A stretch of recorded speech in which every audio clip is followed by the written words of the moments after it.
Hola, ¿qué tal compañeros? El día de hoy vamos a comenzar a trabajar nuestro primer tutorial, el cual comienza precisamente con esta modalidad de 3ds Max. Y recuerden que es importante primero irnos a la personalización en el Customize, justamente donde estoy dando el clic. Y aquí es importante comenzar a configurar nuestro 3ds Max. Esto lo vamos a comenzar a configurar desde un sistema de unidades, donde vamos a establecer los criterios de medición para poder establecer los espacios y todo lo que conlleva el diseño de acuerdo a sus unidades con las que vamos a medir. Al darle clic a esta pestaña se abre este cuadro y aquí tenemos que nuestro sistema de unidades es equivalente a 1 y aquí podemos mirar precisamente cuántas modalidades tenemos desde pulgadas, pies, millas, milímetros, centímetros, etcétera. Vamos a elegir 1 a centímetro, es decir, una escala 1 a 100, donde una unidad es equivalente a un centímetro. Le vamos a poner OK. Y aquí vamos a ubicar que nuestro display unit scale va a tener en el sistema métrico al igual. Vamos a elegir centímetros para poder tener bien claro el sistema de unidades y el sistema métrico que vamos a estar utilizando. Aquí abajo vamos a dejarlo exactamente igual en Lighting Units, que son las unidades de iluminación, las vamos a dejar en internacional y le vamos a poner que sí. OK. Posteriormente a ello, vemos que nuestro 3ds Max pues aparentemente sigue igual, nada cambia, pero efectivamente que sí. Es importante señalar este magneto que dice Snap Toggle. Le vamos a dar un clic derecho y se va a abrir este cuadrito. Aquí vamos a tener 4 pestañas que vamos a estar usando únicamente en las partes de configuración. Y algo muy importante aquí, que cuando se abre en la pestaña, en la pestaña Snap, es muy importante tener siempre seleccionado nuestro grid point y lo demás pues únicamente queda sin selección, únicamente con este grid point. Posteriormente nos podemos ir a Options, ahí lo dejamos tal cual, no movemos nada y nos vamos al Home Grid.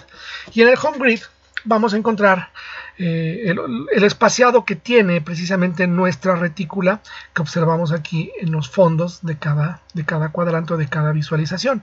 Aquí tenemos este Grid Spacing de 10 y le vamos a intercambiar el valor de 1 con el que vamos a trabajar específicamente el grid spacing en 1 para tener precisamente el valor de 1 a 1 centímetro.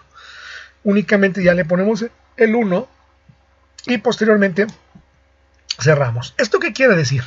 Que al tener nuestros 4 visuales que observamos aquí, pues nos vamos a dar cuenta que aquí donde yo estoy señalando tenemos la vista top con el modo alambre que se llama wireframe y el top que es el modo superior, el modo frontal aquí del lado derecho, el modo lateral, el modo perspectiva. Pues bueno, podemos elegir alguno de estos 4 el que queramos. Voy a elegir en este caso el top y aquí abajo donde dice el maximizador de viewport toggle le vamos a dar clic y podemos hacer más grande nuestro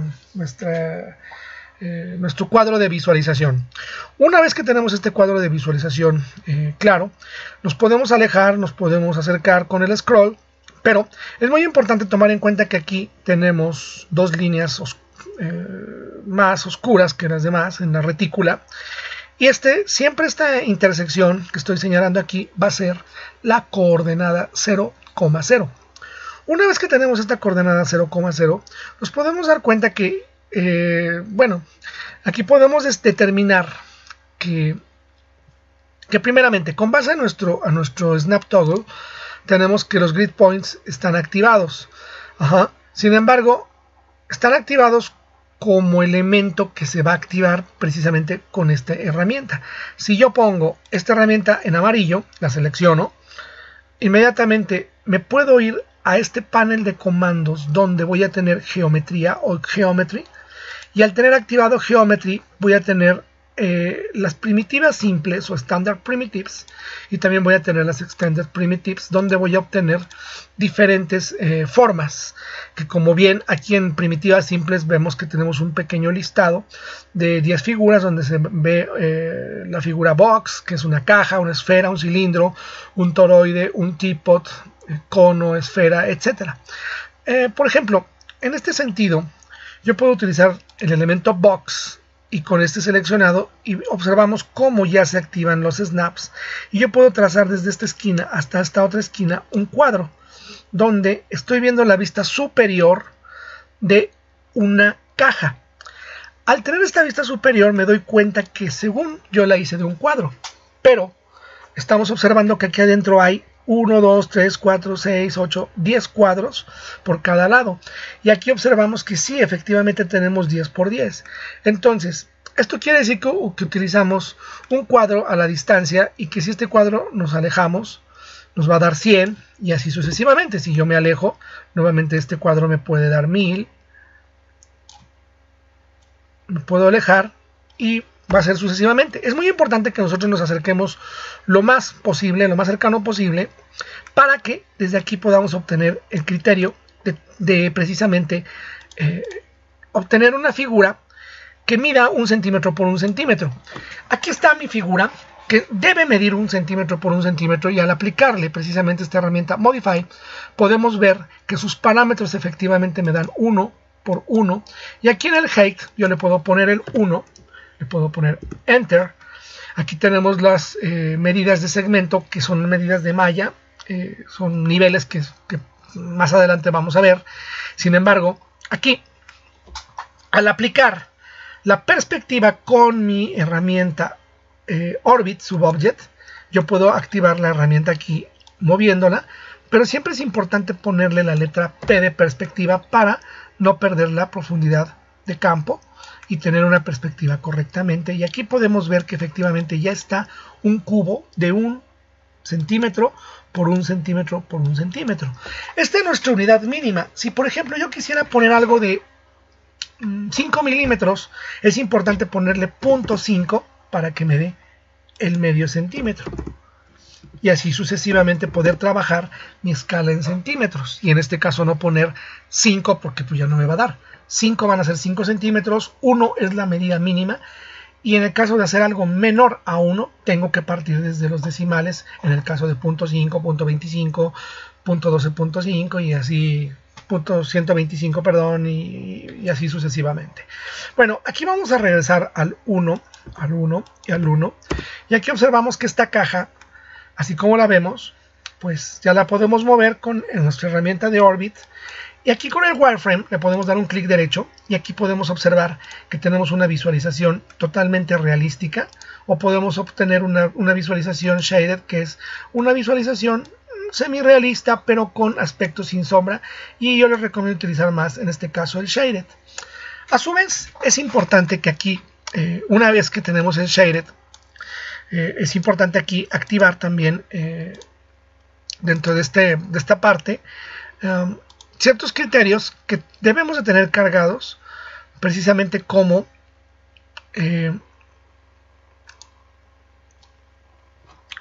los elementos que se observan aquí, que es el Edge Faces.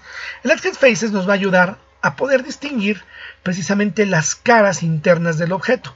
Es muy importante desactivar ya nuestro snap, porque ya no lo vamos a utilizar, y ahorita vamos a modificar más bien la figura y vamos a entender qué es lo que pasa con esta figura. Por ejemplo, esta figura la tenemos ahorita en Shaded Edge Faces, acuérdense, clic derecho, el Edge Faces y Shaded. ¿Por qué? Porque vamos a ver sus cualidades de aristas. Es decir, aquí vemos que sus aristas están divididas, pero esta cara, este objeto tiene todavía una cara, y al seleccionarlo y al ponerle 2 segmentos, vamos a ver que estos segmentos se van a subdividir en 2. Si les ponemos 3, se van a subdividir pues, naturalmente en el número que le estoy poniendo, y así sucesivamente. Es decir, voy condensando el número de cuadros de acuerdo a su proporción.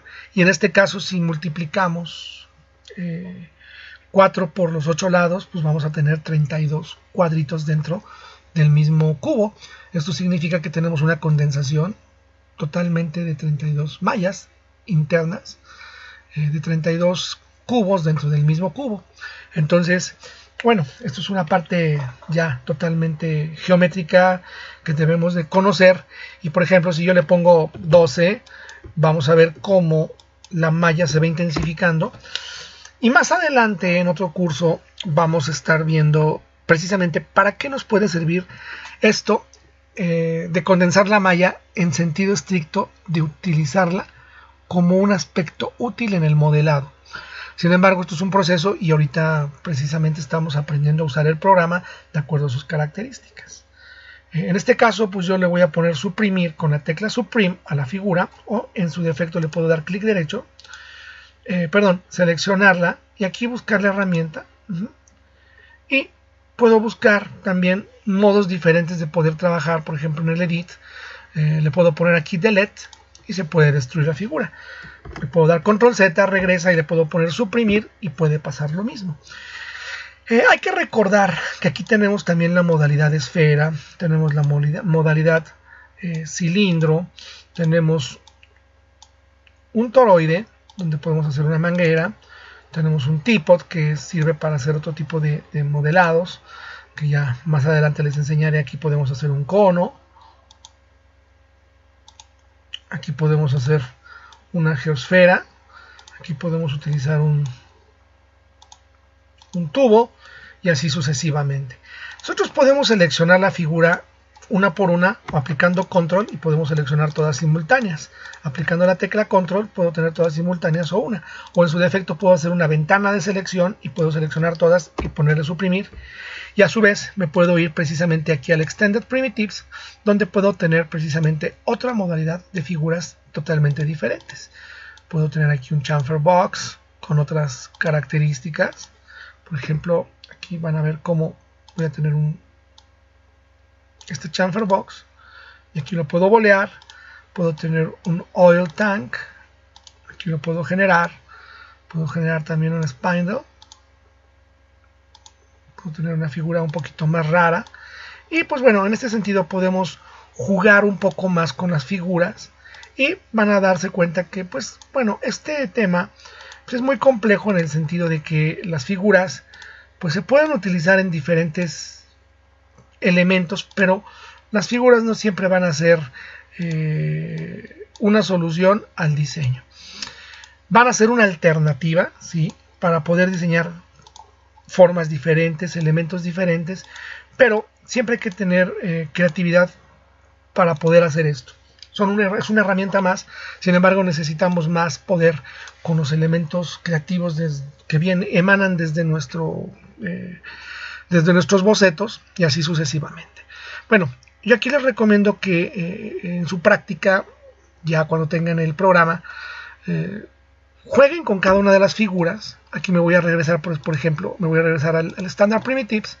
Y por ejemplo, si tengo un cilindro, hay que utilizar siempre el cilindro. Hay que recordar que irnos a Modify, y en Modify siempre vamos a entrar a los parámetros, y aquí yo les recomiendo picarle un poco más a los elementos, es decir, el radio, la altura, los segmentos. Por ejemplo, el número de lados. Yo quiero un cilindro que tenga 48 lados. Aquí le podemos dar 48 lados, o quiero que tenga 6 lados.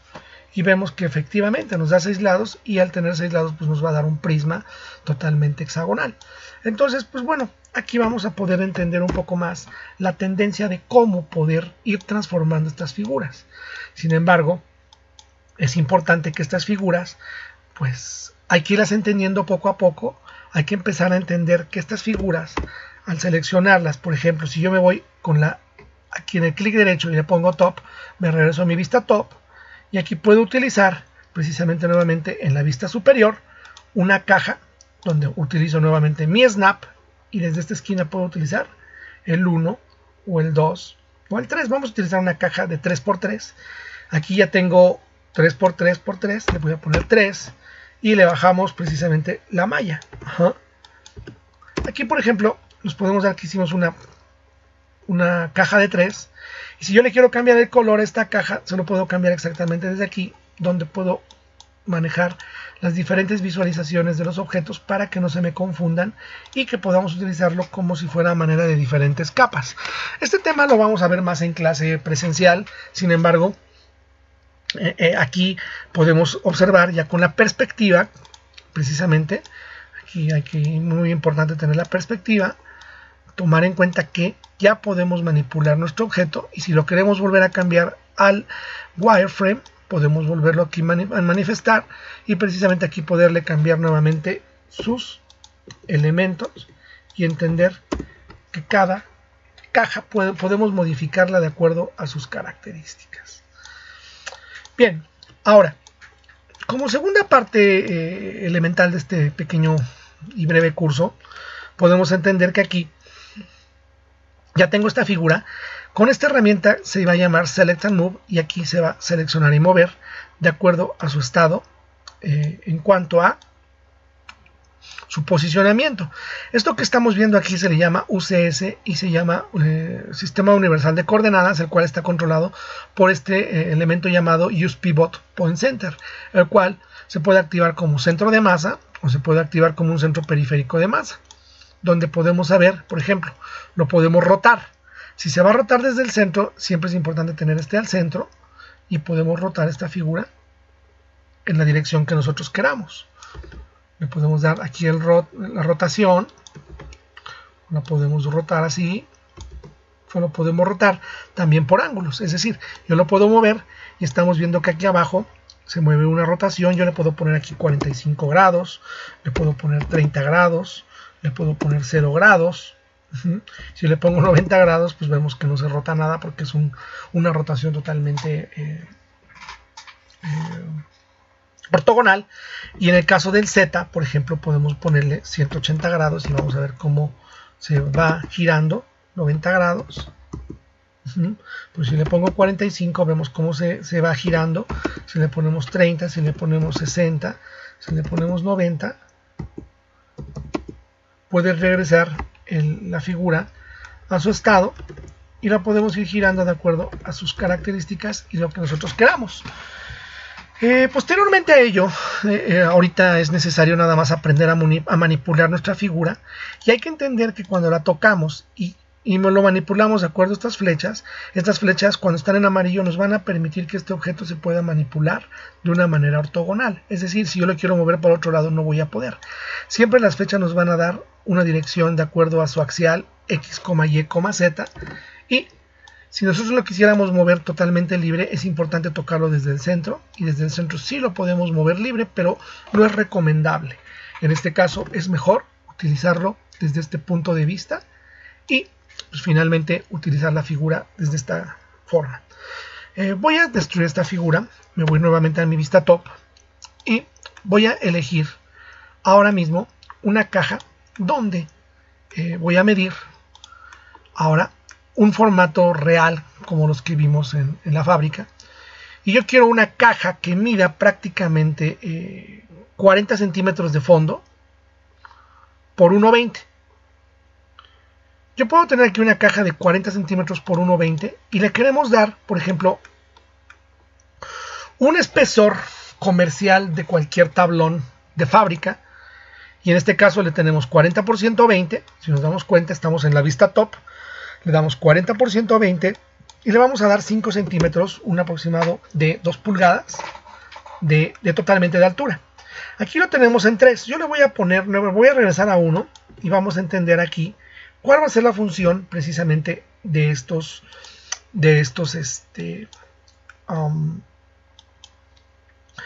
segmentos. Por ejemplo, si la figura yo la quisiera trabajar aquí de manera independiente, yo puedo utilizar la letra Shift y puedo jalarlo a la dirección que yo quiero con el Shift oprimido y puedo sacar una copia. Al soltarlo me va a pedir si yo quiero una copia o una instancia o una referencia. Siempre es importante ponerle copia y decirle OK. Y de esta manera podemos copiar y poder modificar esta caja que en lugar de 120 tenga 4 o 5 centímetros y a lo mejor de altura le podemos poner 50. ¿Esto qué implica? Que al mover nuestra figura aquí, para que no se nos confunda, la podemos cambiar a color naranja, amarillo, el que queramos en frontal. Aquí la podemos tener, precisamente esta figura. Aquí la estoy poniendo en un lateral y la voy a acercar y puedo utilizar precisamente esta característica. Aquí tengo la figura y aquí yo puedo tener un control de cómo pude colocar esta figura y la puedo ir manipulando. Aquí anda teniendo un error el 3D, sin embargo vamos a procurar que no lo tenga. Vamos a procurar evitarlo. Si se fijan, lo estoy moviendo Y aquí, ya que lo tengo movido, puedo mover mi punto central aquí en medio y lo puedo girar, y con Shift puedo sacar una copia. Todo esto lo estoy haciendo desde la vista superior. Lo suelto. Es muy importante acercarme y darme cuenta que esto realmente está empalmado, pero esto no va a ser tan exacto. Al poner en la perspectiva, nos podemos dar cuenta que, cambiando mi vista, yo tengo aquí una modalidad a lo mejor de una mesa. Aquí utilizamos un protocolo de utilizar 3 figuras, es decir, figura 1, figura 2 y figura 3, y todas salieron de la calca. Sin embargo, yo le puedo sacar nuevamente una copia a mi figura, o le puedo sacar una copia a todo, es decir, seleccionarlo, Shift, lo jalo a un lado, y le pongo copy, ok, y finalmente destruyo estos de acá abajo con suprimir, al seleccionarlos, y les pongo suprimir. ¿Y qué va a suceder aquí? Yo le puedo poner 3 segmentos en el With Segments, aquí como lo están viendo. Estos 3 segmentos que tengo aquí en el With Segments, yo los puedo editar precisamente teniendo esta caja y dándole un clic derecho con una conversión a editable poly. Al tener la conversión en el editable poly, tenemos estos vértices, los cuales los podemos seleccionar. Ahora, es importante entender qué significa esto. Estamos convirtiendo nuestra caja a un editor de malla, donde nosotros vamos a editar precisamente los vértices, exactamente así como se ve. Voy a cambiarlo un poquito a la vista wireframe, y vemos aquí cómo se observan ya los vértices. Si yo muevo un vértice, vean cómo se modifica. Ahora bien, si yo utilizo un edge, vean cómo se seleccionan únicamente los filos de la figura, y yo puedo sacar exactamente un filo, y aquí puedo entender que este filo me va a dar otra modalidad. Si yo le pongo la vista, lo podemos ver aquí, y podemos hacer un tipo bisel, y podemos empezar a modificar la figura como nosotros queramos y como lo tengamos programado desde un boceto. Posteriormente a ello, yo puedo utilizar el border para otros casos. Este no lo vamos a ver todavía, pero el polígono sí, porque el polígono es como tener las caras y poderlas mover, poderlas utilizar. Incluso yo puedo utilizar una cara y la puedo destruir, y vemos que aquí ya se ve totalmente vacío la figura, y podemos empezar a editarlo. Le voy a poner control Z, y en este caso únicamente lo que vamos a utilizar es que desde la vista superior voy a utilizar los vértices de aquí adentro, los cuales los voy a abrir con esta herramienta que se llama Select an Uniform Scale. ¿Qué es lo que nos va a hacer esta herramienta? Que con el clic totalmente oprimido, yo lo puedo abrir y los puedo escalar de tal manera en que se abran o se cierren. Nunca hay que permitir que esto se cruce, porque al momento de que se crucen, esto puede generarnos un problema muy fuerte en el modelado y lo va a romper. Pero si nosotros lo abrimos y hacemos esto, ya se rompió, ¿ya vieron? O sea, aquí no se ha roto, pero aquí ya se rompe la figura. Esto ya es incorrecto. Sin embargo, aquí hay que cuidar que si nosotros queremos algo de 5 centímetros, pues únicamente aquí lo controlamos, nos damos cuenta si está en 5 centímetros, y aquí lo podemos corroborar. Por ejemplo, aquí yo pierdo el UCS, lo puedo recuperar precisamente aquí con el periférico, y aquí utilizo mi cuadrito y tengo 2, 4, 6, me voy a ir a 5 centímetros aquí, y posteriormente lo selecciono con una ventana de selección. ¿Por qué? Porque al seleccionarlo con una ventana, estoy seleccionando el de arriba y el de abajo, todos exactamente, y desde aquí yo ya le puedo dar su seguimiento, 2, 4, 5 cuadritos. Al tener estos 5 cuadros, puedo quitar el vértice, y aquí tengo precisamente ya mi figura totalmente controlada por polígono, y algo muy diferente a esto. Esto me lo está dando de una manera correcta, y yo puedo seleccionar también este polígono. Y si se acuerdan, hace rato yo les dije, estos polígonos los podemos destruir, los podemos definir como queramos. Yo le voy a poner una extrusión a ese polígono, y desde este momento podemos empezar a extruir precisamente este polígono, y le podemos dar una extrusión de 40, al igual que lo que acabamos de hacer. ¿Y cuál va a ser la diferencia? Que este polígono está correctamente bien conformado, no tiene ningún desplazamiento que no sea correcto, y en cambio este sí está incorrecto, porque este, aunque yo lo traté de hacer lo más correcto posible, fue hecho a mano, y aquí observamos cómo se observan los detalles. Esto lo tendríamos que corregir nuevamente y saber hasta cuándo nos va a permitir que esto sea real. Sin embargo, aquí tenemos que esto sí es de una misma figura, que es de una misma identidad, y aquí es donde el modelado lo podemos empezar a trabajar. Cabe destacar que este objeto, este elemento lo podemos aplicar, por ejemplo, si nosotros tenemos un cilindro, podemos utilizar un cilindro, al cilindro también se le puede activar malla, yo le puedo poner 18 de malla o 24 de malla, por decir así, y a lo mejor lo puedo descomponer también por una editable poly, y por editable poly también se puede utilizar, por ejemplo, un elemento así, totalmente seleccionado, y vean, si se dan cuenta aquí yo puedo hacer un alternado, ¿no? Puedo utilizar un alternado de esta figura, y aquí puedo trabajar algunos aspectos diferentes. Voy a hacer un alternado más bien de aquí de arriba y de abajo. Vamos a utilizar este alternado de aquí, este alternado de aquí abajo, perspectiva. Y vean cómo aquí puedo utilizar también una extrusión, y aquí la extrusión me va a dar diferentes modalidades, donde yo puedo buscar si lo quiero por grupo, si lo quiero de manera local o también lo quiero de manera poligonal. Y aquí yo puedo trabajar precisamente diferentes maneras de modelado. Por ejemplo, si lo quiero de manera local, yo le puedo poner incluso 15 centímetros de anchura, y vean cómo aquí estamos trabajando algo diferente. Por ejemplo, lo podemos hacer también aislado. Es decir, yo puedo trabajar esta extrusión, le podemos dar los 15, mientras que este de abajo le podemos dar 5. Y podemos trabajarlo todo de manera aislada. Y podemos hacer diferentes modificaciones de forma de una manera más libre y de una manera mucho más correcta. Yo les recomiendo que en clase, ahorita más bien en tarea, se pongan a practicar un poco este tipo de deformaciones y traten de hacer un dibujo que se asimile a lo que quieren dibujar aquí, precisamente con esta técnica. Es decir, si a ustedes se les ocurrió hacer un dibujo con estas características, procuren hacerlo con puras extrusiones de caras, exactamente como lo acabamos de hacer ahorita en clase. Espero que este curso les haya servido únicamente para poder entender cómo funcionan precisamente 3ds Max, cómo funcionan sus primitivas simples y cómo funciona precisamente también el hecho de convertir una figura a editable poly y poder entender la malla. Por lo pronto es el primer curso, chicos. Espero que les sirva y cualquier duda que tengan, por favor, anótenla. Muchas gracias.